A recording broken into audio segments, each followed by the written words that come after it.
ನಾಳೆ ನಡೆಯಲಿರ್ತಕ್ಕಂಥ ಪೂರ್ವ ಸಿದ್ಧತೆ ಆಗಿರ್ಬೋದು ಮತ್ತು ಮುಂದೆ ಬರ್ತಕ್ಕಂಥ ವಾರ್ಷಿಕ ಪರೀಕ್ಷೆಗೆ ವಿಜ್ಞಾನದಲ್ಲಿ ಬಹು ನಿರೀಕ್ಷಿತ ಪ್ರಶ್ನೋತ್ತರಗಳನ್ನು ಹಾಕ್ತಾ ಇದ್ದೀವಿ. ಇವತ್ತು ಫಸ್ಟ್ ಪಾರ್ಟಲ್ಲಿ ನಾವು ಫಿಸಿಕ್ಸಿಂದ ಭೌತಶಾಸ್ತ್ರದಿಂದ 28 ಮಾರ್ಕ್ಸ್ ಬರ್ತಾವೆ. ಇಲ್ಲಿ ಯಾವೆಲ್ಲ ಕನ್ಸೆಪ್ಟ್ಗಳನ್ನು ನೋಡ್ಕೊಳ್ಬೇಕು ಅನ್ನೋದನ್ನು ನೋಡೋಣ. ಅದಕ್ಕಿಂತ ಮುಂಚೆ ಯಾವೆಲ್ಲ ಚಿತ್ರ ಪ್ರಾಕ್ಟೀಸ್ ಮಾಡಬೇಕು, ಯಾವ ವ್ಯತ್ಯಾಸಗಳು ಬರಬಹುದು ಅಂತಕ್ಕಂಥ ಪ್ರಮುಖವಾಗಿರ್ತಕ್ಕಂಥ ವಿಡಿಯೋಗಳ ಲಿಂಕನ್ನು ಈ ವಿಡಿಯೋದ ಪಿನ್ನಲ್ಲಿ ನಾನು ಏನು ಮಾಡಿದ್ದೀನಿ ಕಮೆಂಟಲ್ಲಿ ಪಿನ್ ಮಾಡಿದ್ದೀನಿ, ಅವುಗಳನ್ನು ನೋಡಿ.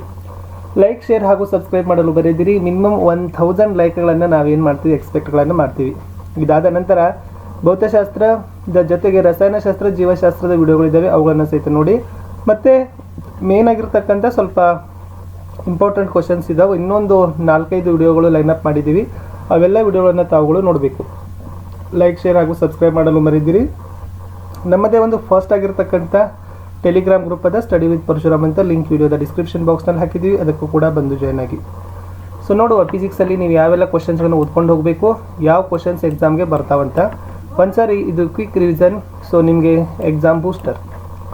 ವಿದ್ಯುತ್ ಶಕ್ತಿ ಅಂದರೇನು, ಅದರ ಅಂತಾರಾಷ್ಟ್ರೀಯ ಏಕಮಾನ. ಉತ್ತರಗಳನ್ನು ನೋಡ್ಕೊಡ್ರಿ.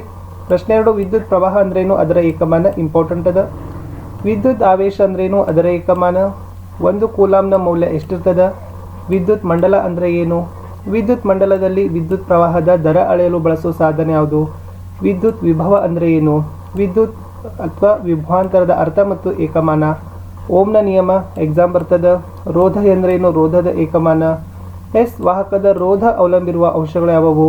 ಪ್ರಶ್ನೆ 12, 13 ನೋಡ್ಕೊಡ್ರಿ. ಚೆನ್ನಾಗಿರ್ತಕ್ಕಂಥ ಉತ್ತರಗಳಿದಾವೆ, ಪ್ರಿಪ್ರೇಷನನ್ನು ಮಾಡಿಕೊಡ್ರಿ.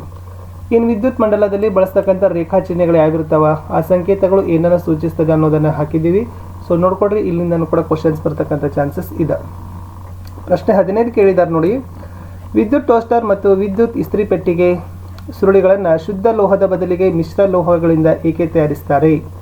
ಪ್ರಶ್ನೆ 16ರಲ್ಲಿ ಕೋಷ್ಟಕ ಕೊಟ್ಟಿದ್ದಾರೆ. ಈ ಕೋಷ್ಟಕದಲ್ಲಿ ವಾಹಕ ಮತ್ತು ರೋಧಶೀಲತೆ ನೋಡಿ. ಈ 2 ಪ್ರಶ್ನೆಗಳಿಗೆ ಉತ್ತರಗಳನ್ನು ಬರೀಬೇಕು, ನೋಡ್ಕೊಡ್ರಿ. ಪ್ರಶ್ನೆ 17 ಕೊಟ್ಟಿದ್ದಾರೆ ವಿದ್ಯಾರ್ಥಿಗಳೇ. ವಿದ್ಯುತ್ ಉಪಕರಣಗಳನ್ನು ಸರಣಿ ಕ್ರಮದಲ್ಲಿ ಜೋಡಿಸುವ ಸ್ಥಾನದಲ್ಲಿ ಸಮಾಂತರವಾಗಿ ಜೋಡಿಸುವುದರಿಂದ ಆಗುವ ಪ್ರಯೋಜನಗಳು ಏನು. ಮುಂದಿನ ಪ್ರಶ್ನೆ, ತಾಪನ ಘಟಕಗಳ ಹೊಳೆಯುವಂತೆ ವಿದ್ಯುತ್ ಹೀಟರ್ನ ಸುರುಳಿಯಲ್ಲಿ ಏಕೆ ಹೊಳೆಯುವುದಿಲ್ಲ. ವಿದ್ಯುತ್ ಪ್ರವಾಹದಿಂದ ವಿತರಿಸಲಾಗ್ತಕ್ಕಂಥ ಶಕ್ತಿ ದರ ಏನನ್ನು ನಿರ್ಧರಿಸ್ತದೆ. ಇನ್ನು ವಿವರಿಸಲಿಕ್ಕೆ ಟೋಟಲಿ ಒಂದು 5 ಕ್ವಶನ್ಸ್ಗಳಿದ್ದಾವೆ ವಿದ್ಯಾರ್ಥಿಗಳೇ. ಈ 5 ಪ್ರಶ್ನೆಗಳಿಗೆ ಉತ್ತರಗಳನ್ನು ಅವ್ರು ಏನು ಮಾಡಿದ್ದಾರೆ ಇಲ್ಲಿ ಕೊಟ್ಟಿದ್ದಾರೆ. ಸೊ ಇಲ್ಲಿಗೆ ಫಸ್ಟ್ ಆಗಿರ್ತಕ್ಕಂಥ ಫಿಸಿಕ್ಸ್ನ ಲೆಸನ್ಸ್ ಮುಗೀತು. ತುಂಬ ಇಂಪಾರ್ಟೆಂಟ್ ಇತ್ತು, ಕವರನ್ನು ಮಾಡಿದ್ದೀವಿ. ಇನ್ನು ವಿದ್ಯುತ್ ಪ್ರವಾಹದ ಕಾಂತೀಯ ಪರಿಣಾಮಗಳನ್ನು ಪಾಠ ನೋಡೋದಾದರೆ, ದಂಡಕಾಂತದ ಬಳಿ ತಂದ ದಿಕ್ಸೂಚಿ ಏಕೆ ಪಲ್ಲಟಗೊಳ್ತದ. ಕಾಂತೀಯ ಬಲರೇಖೆಗಳ ಗುಣಗಳು ವೆರಿ ವೆರಿ ಇಂಪಾರ್ಟೆಂಟ್. ಈ ಕ್ವಶನ್ ಪ್ರತಿ ಎಕ್ಸಾಮಲ್ಲಿಯೂ ನಾವು ನೋಡ್ತೀವಿ. 2 ಕಾಂತೀಯ ಬಲರೇಖೆಗಳ ಒಂದನ್ನೊಂದು ಛೇದಿಸೋದಿಲ್ಲ ಏಕೆ ಕೇಳಿದ್ದಾರೆ. ಫ್ಲೇಮಿಂಗನ ಎಡಗೈ ನಿಯಮ ನೋಡ್ಕೊಂಡೋಗಿ ಈ ಕ್ವಶನ್ಸ್ ಬರ್ತದೆ. ವಿದ್ಯುತ್ ಮೋಟಾರ್ನ ತತ್ವ, ಇದು ಕೂಡ ಇಂಪಾರ್ಟೆಂಟ್ ಅದ. ವಿದ್ಯುತ್ ಮೋಟಾರ್ನಲ್ಲಿ ಒಡಕು ಉಂಗುರಗಳ ಪಾತ್ರ ಏನು. ಸುರಳಿಯಲ್ಲಿ ವಿದ್ಯುತ್ ಪ್ರವಾಹ ಪ್ರೇರೇಪಿಸ್ತಕ್ಕಂಥ ಬೇರೆ ಬೇರೆ ವಿಧಾನಗಳು. ವಿದ್ಯುತ್ ಜನಕದ ತತ್ವ. ಮುಂದೆ ನೇರ ವಿದ್ಯುತ್ ಪ್ರವಾಹದ ಆಕ್ರಗಳು. ಯಾವ ಆಕ್ರಗಳು ಪರ್ಯಾಯ ವಿದ್ಯುತ್ ಪ್ರವಾಹವನ್ನು ಉತ್ಪಾದಿಸ್ತದ. ಮೋಸ್ಟ್ ಇಂಪಾರ್ಟೆಂಟ್ ಅನ್ನಿಸ್ತದ, ವಿದ್ಯುತ್ ಮಂಡಲ ಮತ್ತು ಉಪಕರಣಗಳಲ್ಲಿ ಯಾವೆಲ್ಲ ನಾವು ಸುರಕ್ಷಾ ಕ್ರಮಗಳನ್ನು ತೆಗೆದುಕೊಳ್ಳಬೇಕು. ಅದು ಎಲೆಕ್ಟ್ರಿಕ್ ಫ್ಯೂಸ್ ಆಗಿರ್ಬೋದು ಮತ್ತು ಭೂ ಸಂಪರ್ಕ ತಂತಿ, ಅರ್ಥಿಂಗ್ ಅಂತ ಕರಿತೀವಿ, ಅದರ ಬಗ್ಗೆ ನೋಡ್ಕೊಂಡು ಹೋಗಿ. ಇನ್ನು ಈ ಪ್ರಶ್ನೆಯೂ ಕೂಡ ತುಂಬ ಇಂಪಾರ್ಟೆಂಟ್ ಅದ ವಿದ್ಯಾರ್ಥಿಗಳೇ. ಏನಂದರೆ, ಗ್ರಹ ವಿದ್ಯುತ್ ಮಂಡಲಗಳಲ್ಲಿ ಉಂಟಾಗ್ತಕ್ಕಂಥ ಓವರ್ಲೋಡನ್ನು ತಪ್ಪಿಸಲಿಕ್ಕೆ ನಾವು ಯಾವ ಮುನ್ನೆಚ್ಚರಿಕೆ ಕ್ರಮಗಳನ್ನು ಕೈಗೊಳ್ಳಬೇಕು. ಪ್ರಶ್ನೆ 13, ವಿದ್ಯುತ್ ಮೋಟಾರ್ ಆಧರಿಸಿ ಕೆಲಸ ಮಾಡ್ತಕ್ಕಂಥ ಸಾಧನಗಳನ್ನು ತಿಳಿಸಬೇಕಿತ್ತು. 14ನೇ ಪ್ರಶ್ನೆ ಕೇಳಿದ್ದಾರೆ. ಸೊ ಉತ್ತರಗಳನ್ನು ನೋಡ್ಕೊಡ್ರಿ. ಮುಂದೆ 15ನೇ ಪ್ರಶ್ನೆ ಇತ್ತು. 16ನೇ ಪ್ರಶ್ನೆಗಳಲ್ಲಿ ಇಲ್ಲಿ ಕೆಲವೊಂದಿಷ್ಟು ಯಾವ ನಿಯಮ ಅನ್ವಯಿಸ್ತದೆ ಅನ್ನೋದನ್ನು ಕೊಟ್ಟಿದ್ರು, ಅದು ಕೂಡ ಇಂಪಾರ್ಟೆಂಟ್. ಈ ಪ್ರಶ್ನೆ ನೋಡ್ಕೊಡ್ರಿ. ವಿದ್ಯುತ್ ಶಾರ್ಟ್ ಸರ್ಕ್ಯೂಟ್ ಯಾವಾಗ ಉಂಟಾಗ್ತದೆ. ಭೂ ಸಂಪರ್ಕ ತಂತಿಯ ಕೆಲಸ ಏನು. ಲೋಹದ ಮೇಲ್ಮೈ ಹೊಂದಿರುವ ವಿದ್ಯುತ್ ಉಪಕರಣಗಳನ್ನು ಭೂ ಸಂಪರ್ಕಗೊಳಿಸೋದು ಅಗತ್ಯವಾಗಿದೆ ಏಕೆ ಅಂತ ಕೇಳಿದ್ದಾರೆ. ವಿದ್ಯಾರ್ಥಿಗಳೇ, ಒಂದು ಮಾತಂತೂ ಸತ್ಯ, ಏನಪ್ಪ ಅಂದರೆ ಕ್ವಶನ್ ಪೇಪರ್ ವೇಟೇಜ್ಗಳು 20% ಡಿಫಿಕಲ್ಟಿ ಲೆವೆಲಲ್ಲಿ ಇರೋದ್ರಿಂದ ಪ್ರಶ್ನೆಗಳ ಹರಿವು, ಪ್ರಶ್ನೆ ಕೇಳತಕ್ಕಂಥ ಮಟ್ಟ ಸ್ವಲ್ಪ ಕಠಿಣನೇ ಇರ್ತದೆ. ನೀವು ಪ್ರಿಪ್ರೇಷನ್ಗಳನ್ನು ಚೆನ್ನಾಗಿ ಮಾಡ್ಕೊಂಡು ಹೋಗಬೇಕು. ಕ್ಲಿಯರಾಗಿ ಓದ್ಕೊಂಡು ಹೋದರೆ ಮಾತ್ರ ಕೆಲಸ ಆಗೋದು. ಅಷ್ಟು ಮೇನ್ ಓದಿದರೆ ಕೆಲಸ ಆಗೋದಿಲ್ಲ. ಬೆಳಕು ಪ್ರತಿಫಲನ ಮತ್ತು ವಕ್ರೀಭವನದಲ್ಲಿ ನೀವು ಯಾವೆಲ್ಲ ಕ್ವಶನ್ಸ್ಗಳನ್ನು ನೋಡ್ಕೊಂಡು ಹೋಗ್ಬೇಕಂದ್ರೆ, ಬೆಳಕಿನ ಪ್ರತಿಫಲನದ ಅರ್ಥ, ಬೆಳಕಿನ ಪ್ರತಿಫಲನದ ನಿಯಮಗಳು, ಸಮತಲ ದರ್ಪಣದ ಪ್ರತಿಬಿಂಬದ ಲಕ್ಷಣಗಳು, ಗೋಳೀಯ ದರ್ಪಣ ಮತ್ತು ಅದರ ವಿಧಗಳನ್ನು ನೋಡ್ಕೊಂಡು ಹೋಗಬೇಕು. ನಿಮ್ನ ದರ್ಪಣದ ಉಪಯೋಗಗಳು ಜೊತೆಗೆ ಪೀನ ದರ್ಪಣದ ಉಪಯೋಗಗಳನ್ನು ಸಹಿತ ನೋಡ್ಕೊಂಡು ಹೋಗಿ. ಮುಂದೆ ಇಲ್ಲಿ ಸಂಕೇತಾಕ್ಷರ ಹೆಸರು ಅರ್ಥ ಇದೆ, ಇದೊಂದು ಸರಿ ನೋಡ್ಕೊಡ್ರಿ. ಮೋಸ್ಟ್ ಇಂಪಾರ್ಟೆಂಟ್ ಅದೇ 8 ಮತ್ತು 9, ಯಾಕಂದ್ರೆ ಇಲ್ಲಿ ವಸ್ತುವಿನ ಸ್ಥಾನದಲ್ಲಿಟ್ಟಾಗ ಅದರ ಗಾತ್ರ, ಸ್ಥಾನ ಮತ್ತು ಸ್ವಭಾವವನ್ನು ಕೇಳ್ತಾರೆ ಎಕ್ಸಾಮ್ಗೆ. ಮೋಸ್ಟ್ ಇಂಪಾರ್ಟೆಂಟ್ ಅದ, ಇಲ್ಲಿಂದನೂ ಕ್ವಶನ್ಸ್ಗಳು ಬರ್ತಾವೆ. ಈ ಚಾರ್ಟನ್ನು ಸಹಿತ ನೋಡ್ಕೊಂಡು ಹೋಗಿ. ಮುಂದೆ ವಾಹನಗಳಲ್ಲಿ ಹಿನ್ನೋಟ ದರ್ಪಣವಾಗಿ ಪೀನ ದರ್ಪಣವನ್ನೇ ಏಕೆ ಬಳಸ್ತಾರೆ? ಗೋಳಿಯ ದರ್ಪಣಗಳ ಸಾಂಪ್ರದಾಯಿಕ ಸಂಕೇತಗಳನ್ನು ತಿಳಿಸಿ ಅಂತ ಕೊಟ್ಟಿದ್ದಾರೆ.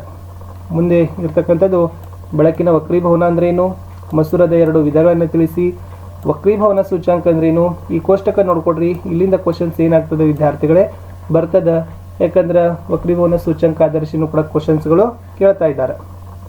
ಮುಂದೆ ವಕ್ರೀಭವನ ಸೂಚ್ಯಾಂಕ, ಮಸೂರದ ಸಾಮರ್ಥ್ಯ, ಅದನ್ನು ಹೇಗೆ ಅಳಿಸ್ತಾರೆ ಡಯಾಪ್ಟರ್, ಅದನ್ನು ತಾವು ನೆನಪಿನಿಟ್ಕೊಳ್ಬೇಕು.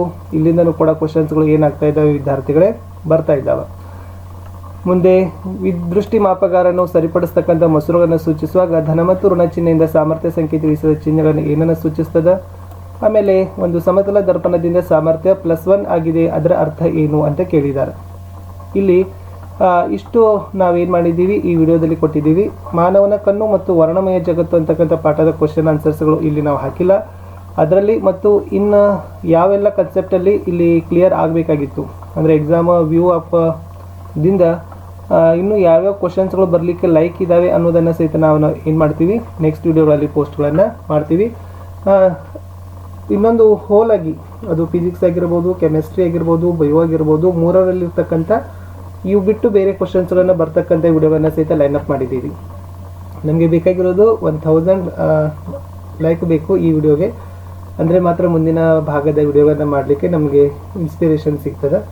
ಸೊ ಆ ಕಾರಣಕ್ಕಾಗಿ ವಿದ್ಯಾರ್ಥಿಗಳೇ ಇಲ್ಲಿರ್ತಕ್ಕಂಥ ಕ್ವಶನ್ಸ್ ಅರ್ಥಗಳನ್ನು ಚೆನ್ನಾಗಿ ನೋಡ್ಕೊಡ್ರಿ. ಇನ್ನೊಂದು ಲಾಸ್ಟಲ್ಲಿ ಒಂದು ಮಿಕ್ಸ್ ಆಗಿ ಕ್ವಶನ್ಸ್ಗಳನ್ನು ಹಾಕ್ತಾ ಇದ್ದೀವಿ. ಸೊ ಟೋಟಲಿ ಸೈನ್ಸ್ ಅಂತ ಬಹು ನಿರೀಕ್ಷಿತ ಪ್ರಶ್ನೆಗಳು, ಅದನ್ನು ಖಂಡಿತವಾಗಿ ತಾವು ನೋಡಬೇಕು. ಅಲ್ಲಿಂದ ತುಂಬಾ ಮ್ಯಾಕ್ಸಿಮಮ್ ಆಗಿರ್ತಕ್ಕಂಥ ಕ್ವಶನ್ಸ್ಗಳು ಸಹಿತ ಬರ್ತಾವೆ. ಓವರಾಲ್ ಒಂದು 50ರಿಂದ 60 ಮಾರ್ಕ್ಸ್ ಆದರೂ ಬರ್ತಕ್ಕಂಥ ಪ್ರಯತ್ನ ನಿಮ್ದು ಆಗಬೇಕು ಅಂತ, ಅಷ್ಟು ಮಾರ್ಕ್ಸ್ ಬರಬೇಕು ಕ್ವಶನ್ಸ್ ಅಂತ ರೆಡಿ ಆಗಬೇಕು ಅನ್ನೋದು ನಮ್ಮ ಟಾರ್ಗೆಟ್ ಅದ. ಸೊ ಬಾಕಿ ಎಲ್ಲ ಎಕ್ಸಾಮಲ್ಲಿ ಚೆನ್ನಾಗಿ ಆನ್ಸರ್ಸ್ಗಳೆಲ್ಲ ಬಂದಿದ್ದಾವೆ, ಮಾರ್ಕ್ಸ್ ಎಲ್ಲ ಚೆನ್ನಾಗಿ ಬಂದಿದ್ದಾವೆ. ಇನ್ನು ಸೈನ್ಸ್ ಮತ್ತು ಸೋಷಿಯಲ್ ಸೈನ್ಸಲ್ಲಿನೂ ಕೂಡ ಬರಬೇಕು ಅನ್ನೋದೇ ನಮ್ಮ ಒಂದು ಆಸೆ.